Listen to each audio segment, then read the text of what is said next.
Bienvenue sur le campus Fort-Prof et dans ce poste dédié au dossier professionnel. Pour être admis au CRPE, vous devez réaliser un dossier professionnel qui constitue un support pour l'épreuve orale visant l'évaluation de vos compétences scientifiques et pédagogiques dans un domaine d'enseignement relevant du socle commun de connaissances, de compétences et de culture, mais aussi dans le cadre des programmes de l'école élémentaire et de l'école maternelle parus en juillet 2020.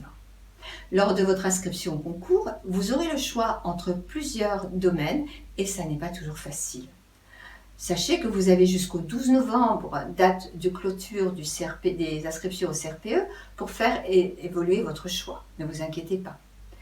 Vous vous posez souvent ces questions.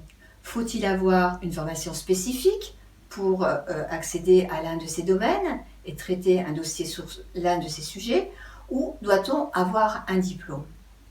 Il ne s'agit pas d'être spécialiste de l'option choisie. Certaines d'entre elles, d'ailleurs, ne sont pas des disciplines académiques, mais des enseignements transversaux de l'école élémentaire ou maternelle. Prenons par exemple les sciences qui regroupent la technologie, la physique et les sciences et vie de la Terre. Vous pourrez choisir d'élaborer un dossier sur l'objet, sur la matière, mais aussi sur le vivant, en lien avec les programmes des 3 cycles. Donc, nul besoin d'être scientifique pour choisir cette option. L'histoire, quant à elle, permet de comprendre le monde dans lequel nous vivons et ainsi de mieux vivre sa citoyenneté. La variété des thèmes que vous pourrez traiter, des supports que vous pourrez utiliser, vous permet d'envisager de multiples approches pour préparer l'épreuve d'admission. La géographie, elle, s'ancre facilement dans l'actualité. Elle contribue ainsi à l'éducation de la citoyenneté, mais aussi du développement durable.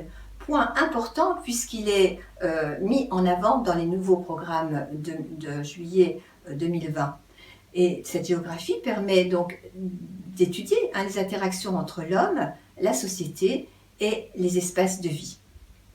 L'histoire des arts et les arts visuels nécessitent un intérêt pour la culture artistique.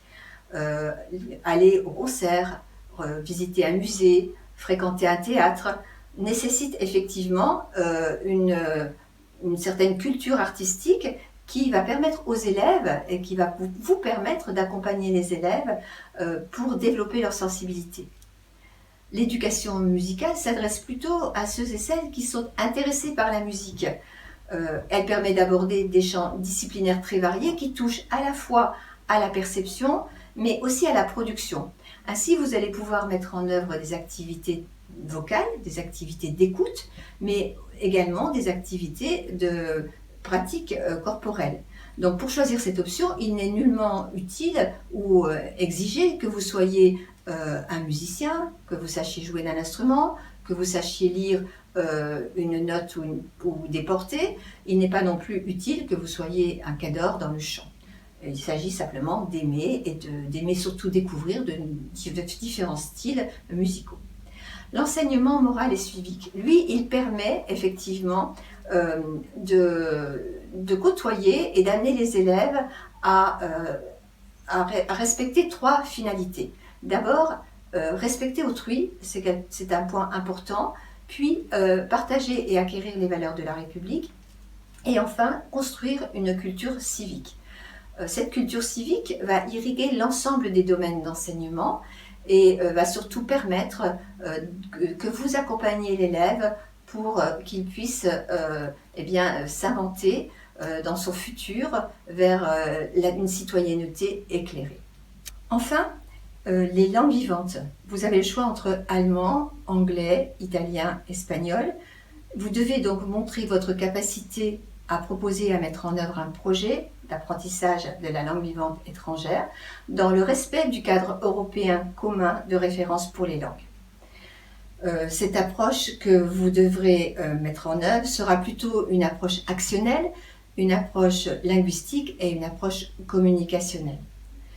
D'une manière générale, nous vous conseillons de choisir le thème dans lequel vous vous sentez le mieux, de réfléchir aux enjeux de cet enseignement à l'école, mais aussi à l'envie de le transmettre aux élèves. Alors, lorsque vous aurez fait le choix et que vous serez certain de l'option de votre dossier, nous, chez ForProf, nous vous ouvrirons l'accès au support e-learning.